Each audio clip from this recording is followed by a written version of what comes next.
Je ne viens pas pour condamner le monde, je viens pour que le monde soit sauvé. Changez vos cœurs, croyez à la bonne nouvelle.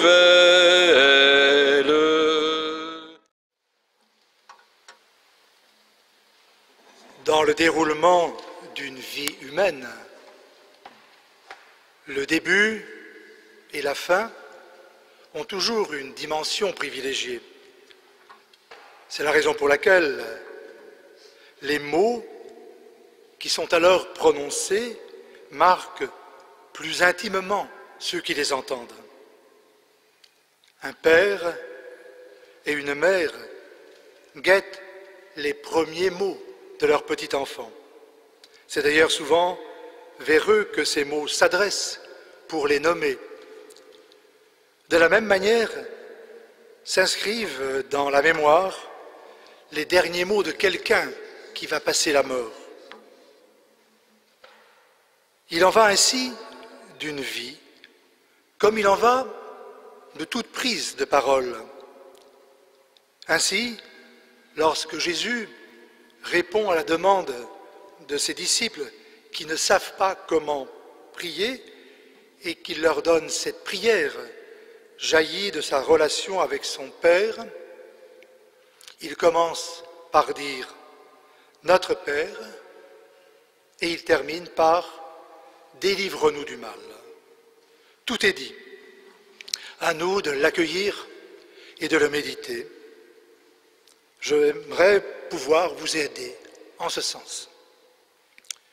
Souvent, au cœur de l'épreuve, un être humain devenu adulte appelle avec ces mots jaillis de l'enfance « Papa, maman ».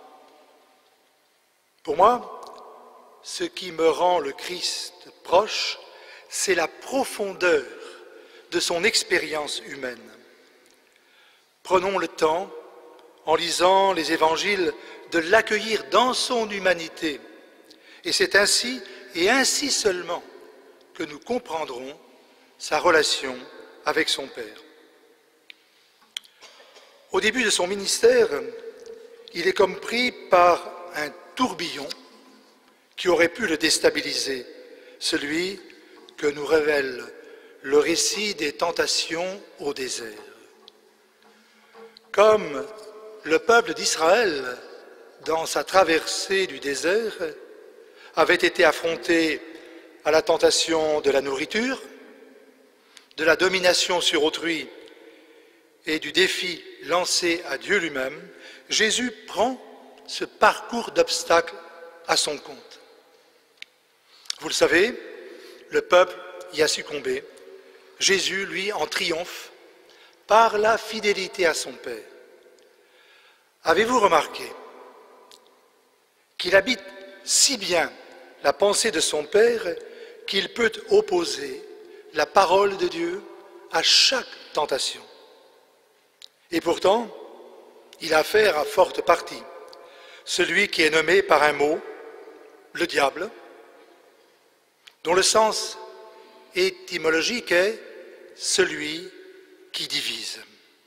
La pire tentation à laquelle le diable cherche à nous faire succomber consiste à nous faire douter de notre filiation divine et ainsi casser la relation fraternelle avec les autres. Si tu es le Fils de Dieu, dit-il à Jésus, et il manipule la parole de Dieu avec brio. N'est-ce pas lui qui déjà, au jardin de la Genèse, a perverti la parole de Dieu pour faire douter l'humanité de la bonté divine et l'inciter à se méfier du Créateur? Vous en avez tous fait l'expérience. Rien n'est pire dans la relation humaine que d'y semer le doute, que de malentendus, que d'incompréhension, que d'affrontements y prennent leur source. Qualifier cette attitude de diabolique la caractérise très bien. Jésus nous dit la manière d'y résister.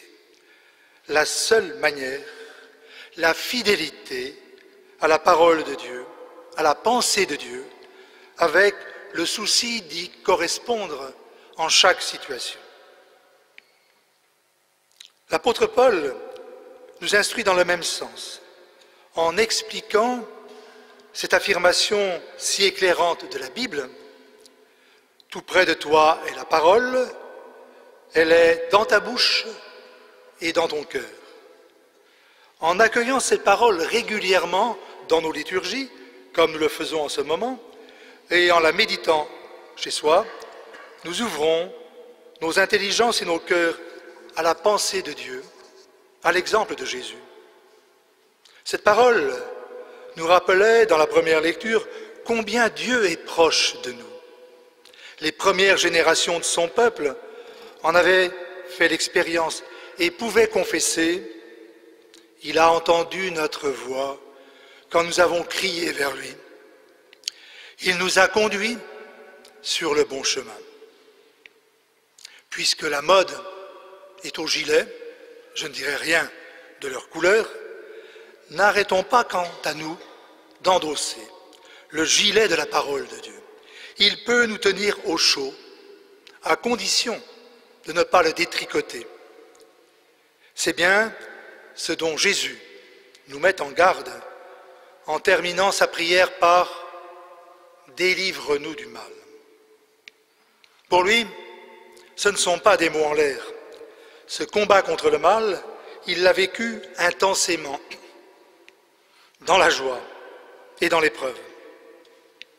Mais le mal n'est pas quelque chose d'impalpable qui se dissipe comme la brume au premier soleil du matin.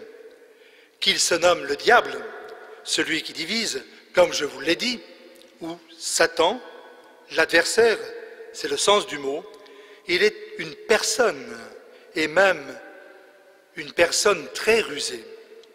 Aujourd'hui, on voudrait bien l'ignorer, le considérer comme une invention, mais précisément, tout son art tient dans la dissimulation.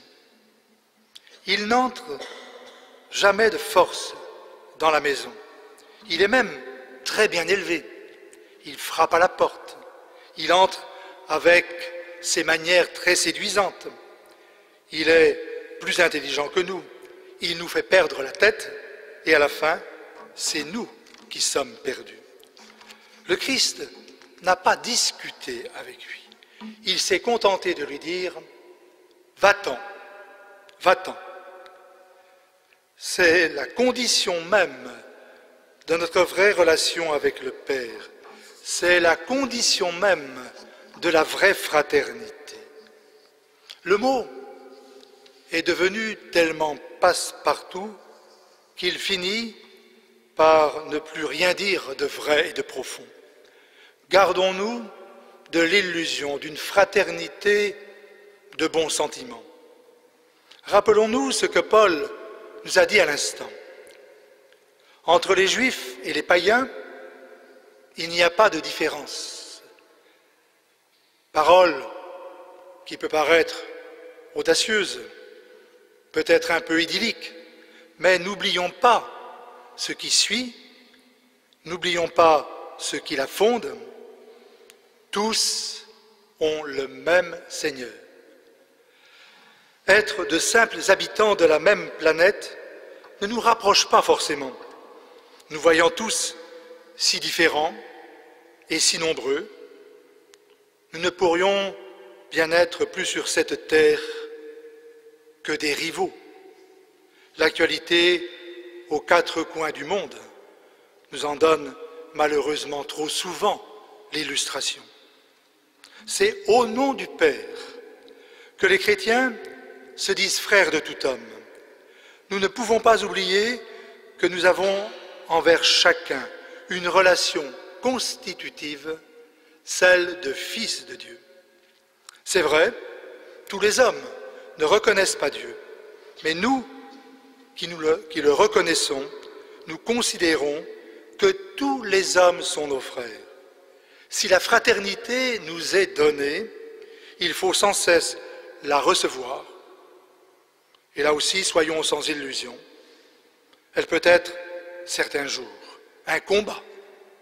Elle nécessite un don de soi qui dépasse le premier attrait.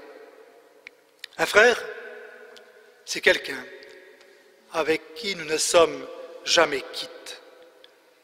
Certes, nous ne pouvons avoir la prétention de régler tous ses problèmes. L'important, c'est de pouvoir lui signifier « Je suis là, je sais que tu existes ». Reconnaissons qu'il peut avoir besoin de le montrer, mais cela suppose un échange, l'attention de notre regard et bien sûr de notre cœur. Tout au long de ces homélies de Carême, nous allons méditer sur la fraternité.